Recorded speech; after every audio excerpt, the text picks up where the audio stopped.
Hello, I'm Ashley, and welcome to my newest yoga series where we discuss what yoga is really and how to follow the yogic path and some deeper layers on the yogic philosophy according to the Yoga Sutras of Patanjali. This is one of my favorite topics of discussion, and so I am really super excited to share this information with you. And we're gonna actually dive right on into the burning question of what is yoga really?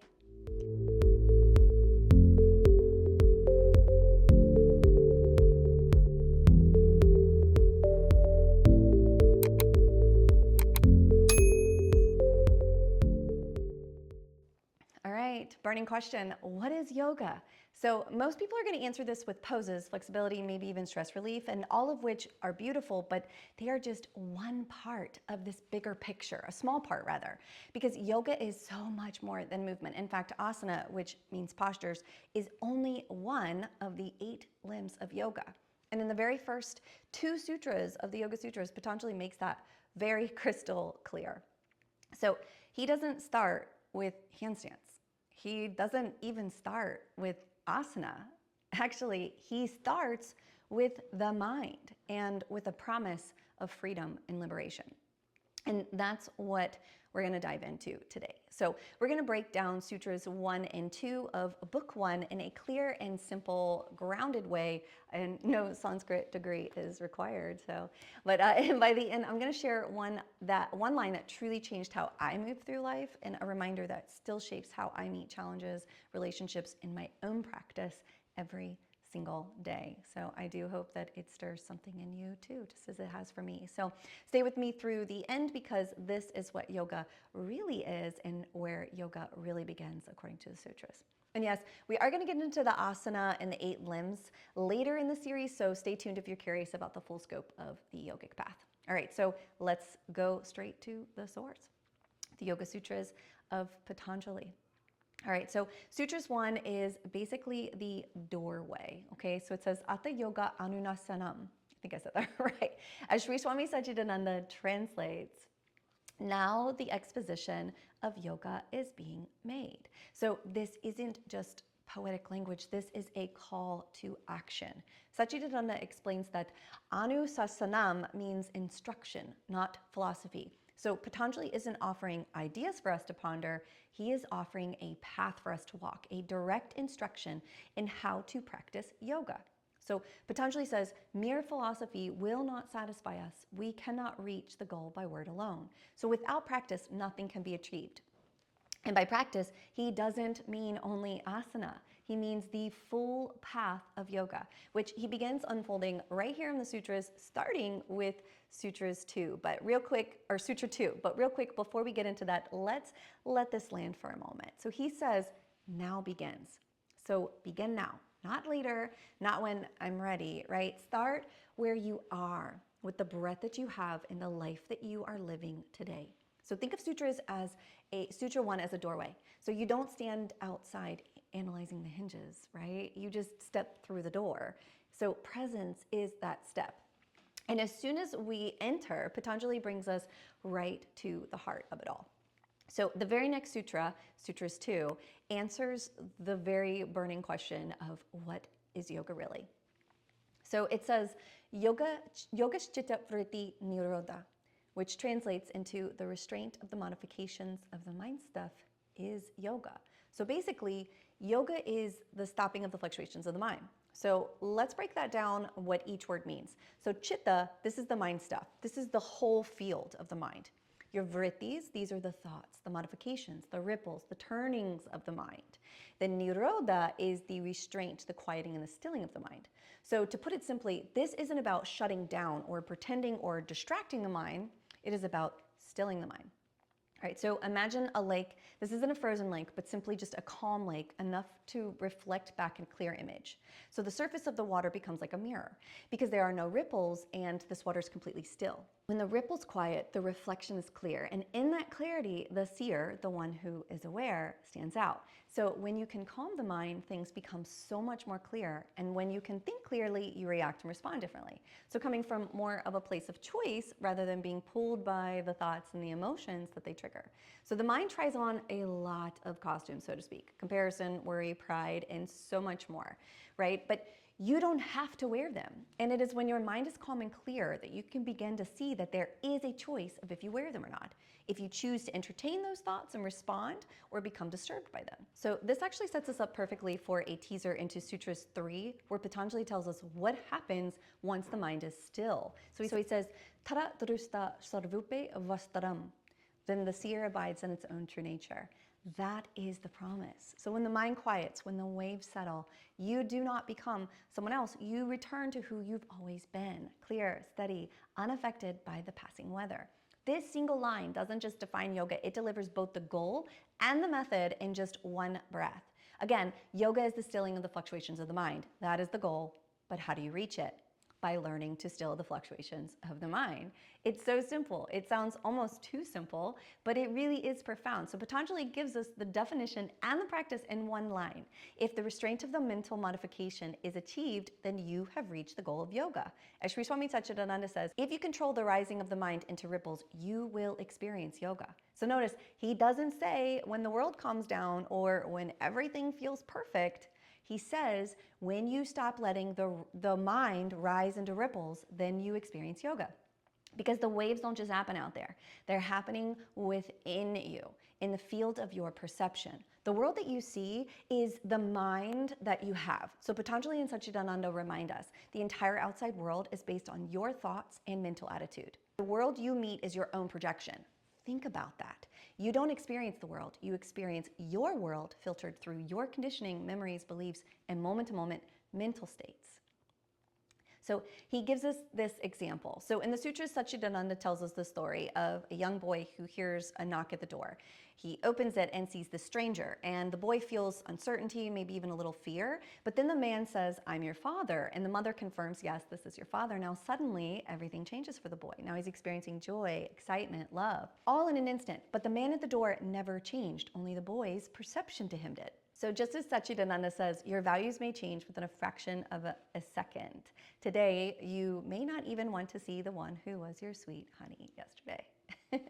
So why this matters? If everything that you experience is colored by your own mental ripples, then learning to observe them and let them settle is the most powerful thing that you can do, because then you stop reacting to projection as if it were truth. You start living from clarity, not distortion. And you stop chasing happiness outside of yourself, because then you realize that outside was never the actual source. So when you really feel that, not just understand it intellectually, but feel it in your own awareness, it shifts everything. So then we stop placing so much weight on the world out there, and then we stop expecting stability from unstable things. We begin to turn inward, we practice, we get quiet enough to see what's real, what's actually real. So now we've been talking about the fluctuations of the mind, the vrittis, and the power of stilling them, but what exactly is the mind according to yoga? So let's pause and take a moment to explore that inner landscape. So in yoga philosophy, the citta, this is the mind stuff, isn't just your thoughts. So this is an entire field made up of 3 distinct players. You have the manas. Now this is your sensory mind, the part that receives input, so what you see, hear, smell, etc. And then you have the buddhi, and this is your inner intelligence. So this is the part that evaluates and makes decisions. Your ahaṃkāra is the ego, or the sense of I. This is the one who claims experiences as mine. All right, so an example, so a scent arises, you see your manas is going to grab it, then your buddhi is going to name it, and then the ahaṃkāra wants it, and then this creates a ripple. So practicing is seeing the ripple and letting it settle. Together, these create the structure of how we perceive and respond to the world. All right, so we're going to bring this down a little bit with a simple example real quick. So imagine that you're sitting quietly, and then this fresh smell of coffee comes into the room. And if you're anything like me, I love the smell of coffee. So the manas is going to grab the scent, and this is going to send an alert that something smells good. Now, the buddhi is the one who names it, says, I know the smell, this is coffee. And then the ahaṃkāra jumps in and says, I want it. Now, a ripple forms: desire, craving, thought loops, maybe even frustration if you cannot have it. This is a vritti. This is a modification of the mind. And here's the key. Yoga doesn't mean that you ignore the coffee or you suppress the desire. It means that you see the ripple as it rises, you witness it, you become aware of the pattern without immediately following it. And from that place of awareness, you get to choose. Do I get up and pour a cup? Or do I simply notice the desire and let it pass? See, you didn't resist it. You didn't indulge in it blindly either. You noticed it, and that noticing created space. Space to choose and be in control of the choice rather than being controlled by the thought or the desire.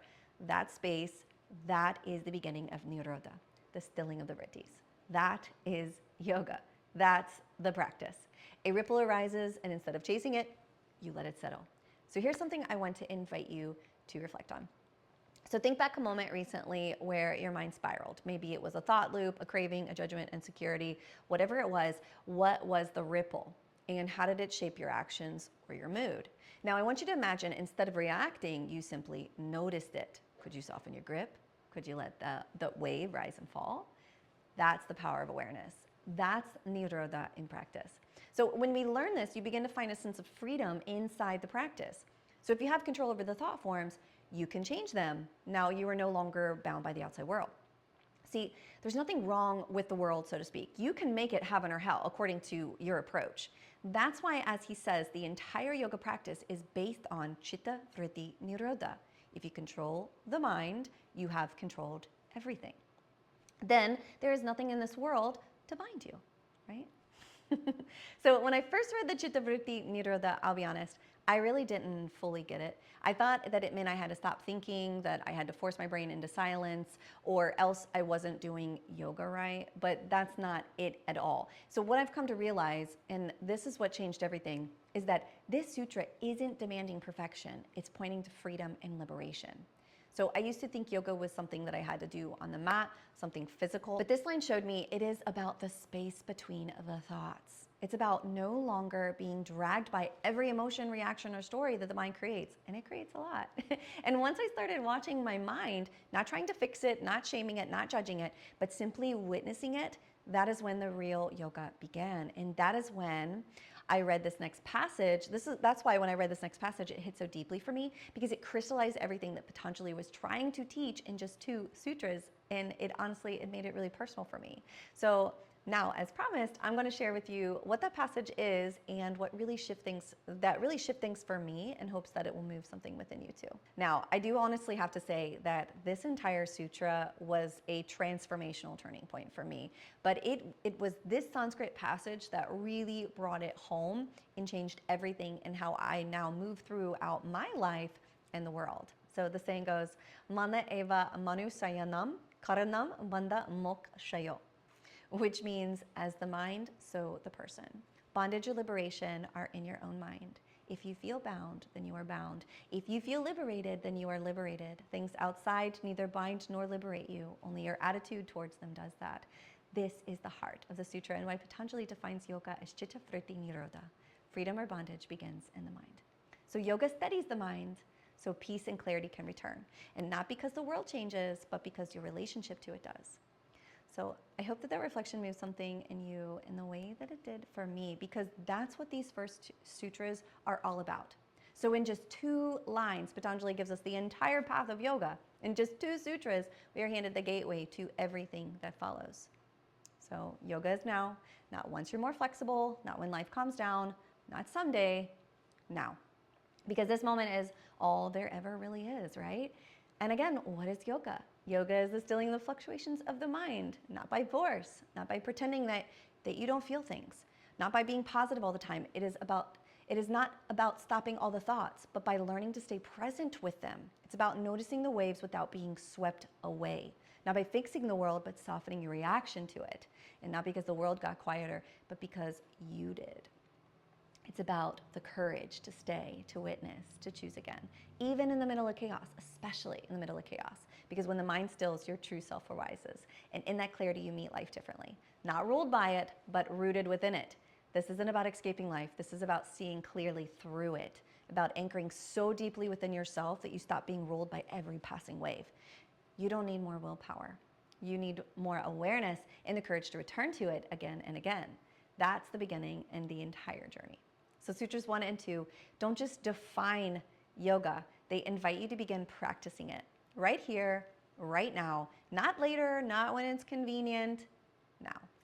That is citta-vṛtti-nirodhaḥ, the practice of returning to your own power over and over again, the practice of stilling the fluctuations of the mind. All right, so before we go, I want to leave you with a reflection. So yoga isn't something that you do. It's something you return to again and again. In the middle of chaos, distraction, craving, noise, you return to the stillness underneath. Not to escape life, but to live it with clarity, steadiness, and power. That's what the sutras are here to teach us. Not rules for us to follow, but a mirror to remind you that you are not the waves. You are the one who watches them. And when you remember that, freedom begins. Liberation begins. You don't have to get it right every time, okay? You just have to keep coming back again and again and again. So if this stirred something in you today, please drop up again in the comments and tell me what hit home or resonated the most with you. I do read every single one of my comments, by the way.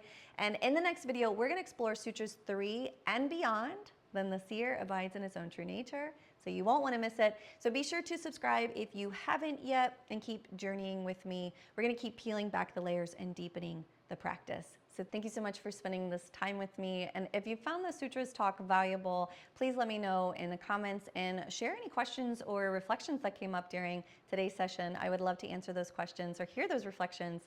And remember, we are not just learning what yoga is. We are remembering who we are and how to move through life in freedom, not bound by suffering, but anchored in truth. So thanks again for being here. And until next time, namaste.